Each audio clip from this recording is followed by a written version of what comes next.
Bonjour tout le monde, Vincent Delannoy, je suis thérapeute, coach et j'aide les personnes hypersensibles à sortir de leur dépendance, addiction, blessures d'enfance, limitations pour vivre une vie plus libre et déployer leur projet de cœur. Alors aujourd'hui le sujet de cette vidéo c'est pourquoi vous fouillez dans la dépendance. Donc la dépendance, quelle qu'elle soit, et ou addiction, et pourquoi vous fouillez là-dedans.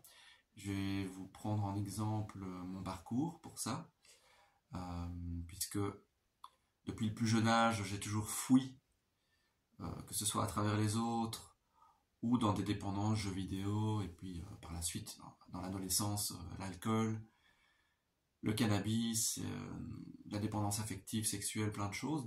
Et donc je vous invite à regarder honnêtement dans quelle dépendance ou addiction vous êtes. Ça peut être la nourriture, le jeu, ça peut être plein de choses. Et pourquoi vous fouillez? Le premier point que je vais aborder, c'est la peur de la mort. Je pense que c'est la peur qui est à la base de toutes les autres peurs. Et c'est inconscient, bien sûr. Moi, personnellement, j'ai toujours été terrorisé par la mort. J'avais des grandes crises d'angoisse, de fortes crises d'angoisse, des crises de panique. J'avais l'impression que mon cœur allait imploser, que j'allais mourir sur place, et ça pouvait durer des heures. Et donc cette peur de la mort, très très très profonde chez moi, a fait que j'ai fui. J'ai fui pour ne pas ressentir cette peur-là et ces angoisses. Et dès l'âge de 5-6 ans, 6 ans, j'ai commencé à fuir dans les jeux vidéo, à fuir en traînant avec des amis et à travers le jeu vidéo. Ça me permettait de ne pas ressentir la peur que j'avais d'exister, qui était liée à la peur de la mort. Et je pense que cette peur de la mort, de toute façon, on est tous concernés à un niveau ou à un autre. Chez certains, ça va être plus fort que chez d'autres. Chez les personnes très sensibles, les personnes hypersensibles vont avoir des peurs plus prononcées parce que moi, étant à la base une personne hypersensible, je ressens beaucoup plus fort, avec plus d'intensité, la souffrance et tout ce qui m'entoure. Et ça me touche tellement. J'étais une éponge avant, aujourd'hui ça va mieux, mais c'est comme si j'absorbais toutes les souffrances des autres, toutes les peurs des autres, et ça amplifie les miennes. Ça amplifie ma souffrance et mes peurs à moi. Du coup, j'étais comme submergé par les souffrances et les peurs du monde. D'où ces angoisses, cette peur de la mort, comme si je ressentais la peur de la mort de tout le monde, un peu comme ça. Et donc, c'était très très très très très fort chez moi. Et du coup, il fallait que je fouille parce que ressentir tout ça était trop fort. Et donc, je fouillais. Alors, je vous invite à vous poser la question, à vous observer. Tiens, oui, cette peur de la mort, comment est-ce qu'elle est présente chez moi? Et à écrire ce que vous ressentez par rapport à la mort. J'ai fait un exercice par écrit sur tout ce que je ressens par rapport à ça. Et ça m'a aidé d'écrire, ça m'a soulagé. Finalement, la mort fait partie de la vie. La mort ne veut rien dire. La mort, on meurt tout le temps en fait. Chaque jour, on meurt. Quand on s'endort, on meurt. Le sommeil, c'est une forme de mort. Et en fait, il n'y a pas à avoir peur. C'est juste une transformation, la mort. Et petit à petit, j'arrive à intégrer ça. Que la mort, c'est juste un processus, en fait, qui est naturel. Il suffit de regarder la nature, qui meurt, qui commence à mourir en automne, puis en hiver, c'est la mort, puis le printemps, ça revit. Et la vie est un perpétuel recommencement. Ce n'est que ça, la vie. Il n'y a pas de vie sans mort. C'est comme le yin et le yang, hein, le noir et blanc, le Tao, le signe du Tao. Il n'y a pas l'un sans l'autre. La mort et la vie sont liées. Et c'est parce qu'il y a la vie qu'il y a la mort.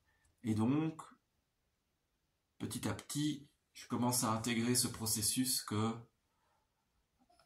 à accepter en fait que la mort fait partie de la vie. Et du coup, à avoir de moins en moins peur de la mort. Mais je pense que c'est le travail de toute une vie. Ça, c'était le premier point, la peur de la mort. Deuxième point, pourquoi vous fouillez dans la dépendance? C'est un mal-être intérieur. Alors, un mal-être intérieur qui peut être lié à plein de choses que vous avez vécues dans l'enfance. Moi, personnellement, j'ai toujours eu un mal-être intérieur d'aussi loin que je me souvienne, parce que déjà, ma maman, était très angoissée, était terrorisée dans le fait de m'avoir, comme j'étais le premier.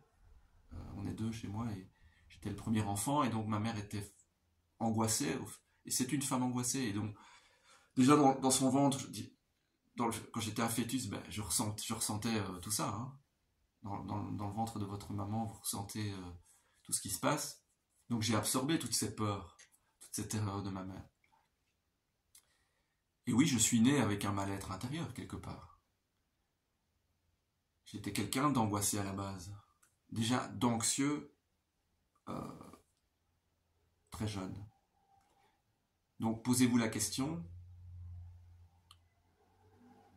à quel niveau est-ce que vous avez un mal-être par moment? Est-ce que vous ressentez un mal-être dans le fait d'être vivant, hein? Chez moi, ben voilà, ça se manifestait par comme si j'étais pas à ma place, comme s'il y avait toujours une sorte oui, de mal-être sous-jacent. Et donc j'avais du mal à être heureux, j'avais du mal à me sentir bien. Il y avait toujours comme une sorte de malaise qui était là. Et donc c'est une des raisons pour lesquelles vous pouvez fuir dans une dépendance.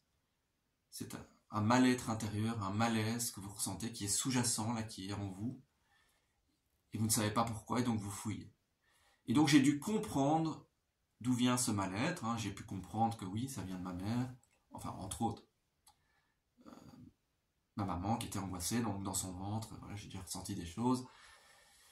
J'ai failli mourir à la naissance, j'ai pas pleuré tout de suite, les médecins ont cru que j'allais mourir, donc, et que j'allais pas respirer, puis j'ai fini par respirer, donc du coup, ma naissance était assez violente, donc forcément j'ai eu un mal-être après étant jeune, et donc, mais prendre conscience de tout ça m'a permis de clarifier ce mal-être, de mettre des mots par écrit sur ce mal-être, et du coup de me sentir mieux. Et donc je vous invite aussi à écrire sur si vous avez un malaise, si vous ressentez un mal-être dans votre vie, ou si vous avez déjà ressenti un mal-être, écrivez tout ce que vous ressentez. Et revisitez votre passé, interrogez même vos parents, c'est ce que j'ai fait, et je vous invite à le faire. Interrogez voilà, vos proches pour comprendre votre passé du mieux que vous pouvez, et mettre des mots là-dessus, ça va vous apaiser. Ça, c'était le deuxième point, le mal-être intérieur, le malaise. Troisième point, la peur du vide. Chez moi, dans mon parcours, ça a été très fort. On est tous confrontés au vide, à une sorte de vide intérieur qui est lié à l'espace infini. On vit dans un espace infini, dans l'univers, et ce vide, on y est tous confrontés quand on n'a plus personne à qui parler, qu'on se retrouve seul face à soi-même. Souvent, on veut combler ce vide en s'occupant, en faisant, en étant dans le faire, toujours dans le faire, le faire, le faire. Et je pense qu'aujourd'hui, la vie nous invite à être plus dans l'être et à être fiers de qui nous sommes et de ce que nous sommes et à ressentir ce que nous sommes. Et cette peur du vide, moi, en tout cas, j'avais tellement peur d'être confronté à ce que je suis, que je fouillais dans mes dépendances, dans mes addictions, donc dans l'alcool et compagnie. Et encore aujourd'hui, je dois faire un effort pour me confronter à ce vide, à ne plus fuir ce vide et à plonger dans ce vide, à oser plonger. Comment? Par la méditation.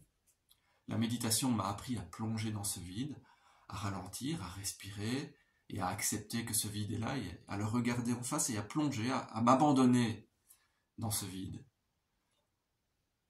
D'ailleurs, j'ai une chaîne YouTube avec des méditations guidées, vous trouverez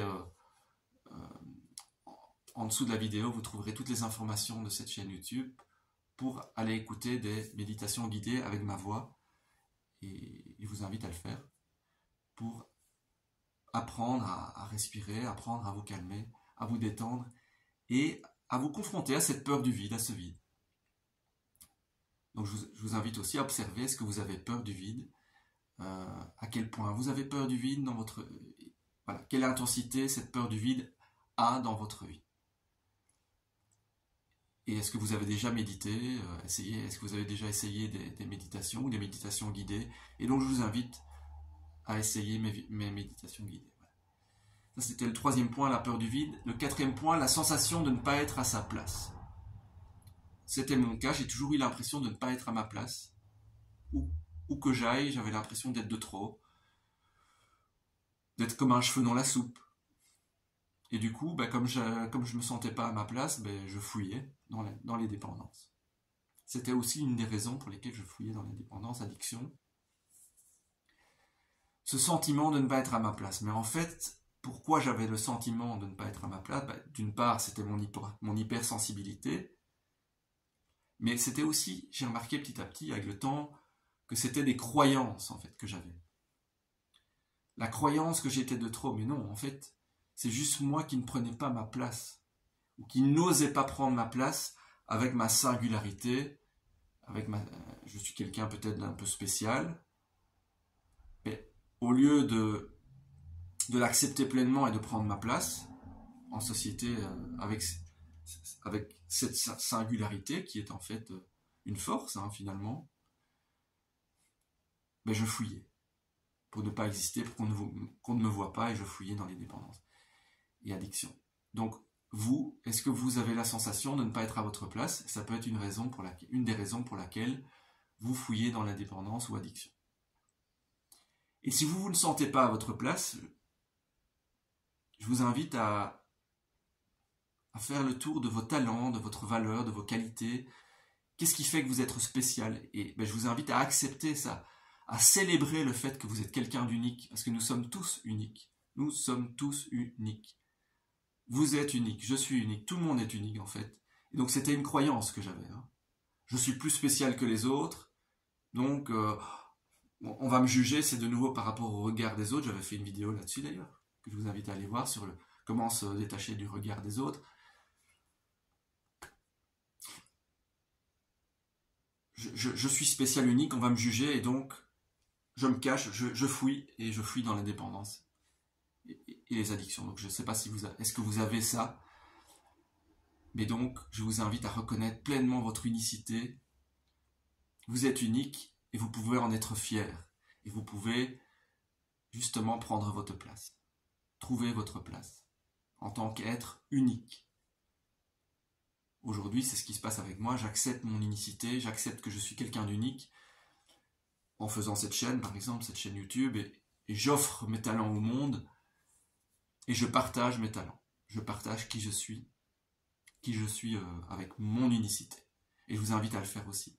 Quels sont vos talents? Et osez les offrir au monde, osez prendre votre place, osez partager vos talents, vos qualités avec le monde. C'était le quatrième point. Et le cinquième et dernier point, la peur des responsabilités. Peur d'avoir des responsabilités. Moi, j'ai toujours eu du mal à devenir adulte. Je voulais rester enfant pour ne pas avoir de responsabilités. Ça me faisait très peur. Et du coup, je fouillais dans les dépendances, dans les addictions, pour ne pas avoir de responsabilités. Pour ne pas devenir adulte. C'est une des raisons, en tout cas, que j'avais, et qui ont fait que j'ai fouillé dans les dépendances et addictions. Et donc, est-ce que c'est une des raisons pour lesquelles aussi vous fouillez? La peur d'être adulte, d'avoir des responsabilités, d'être un homme responsable ou une femme responsable, de s'assumer. Est-ce que vous avez peur d'avoir des responsabilités? Et donc, l'autonomie, le fait d'être responsable, de gérer ma vie et d'avoir des responsabilités, que ce soit au niveau financier, au niveau, au niveau ménager, de faire le ménage, d'être responsable de ma vie, et d'être adulte, d'être autonome, m'a toujours effrayé en fait. Mais c'est lié quand même à mon éducation. J'étais un petit peu un enfant roi, mes parents faisaient un peu tout pour moi et je me laissais aller. Et quand ils me demandaient de faire les choses, je ne le faisais pas, que ce soit ranger ma chambre, faire la vaisselle. Donc, j'ai dû comprendre quand même que j'étais responsable de ça.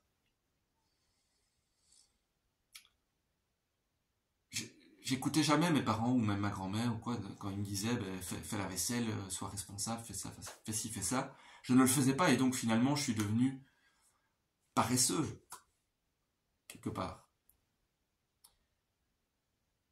Et cette fuite des responsabilités a nourri ma dépendance, ça a fait en sorte que j'ai encore plus fui dans les dépendances et les addictions.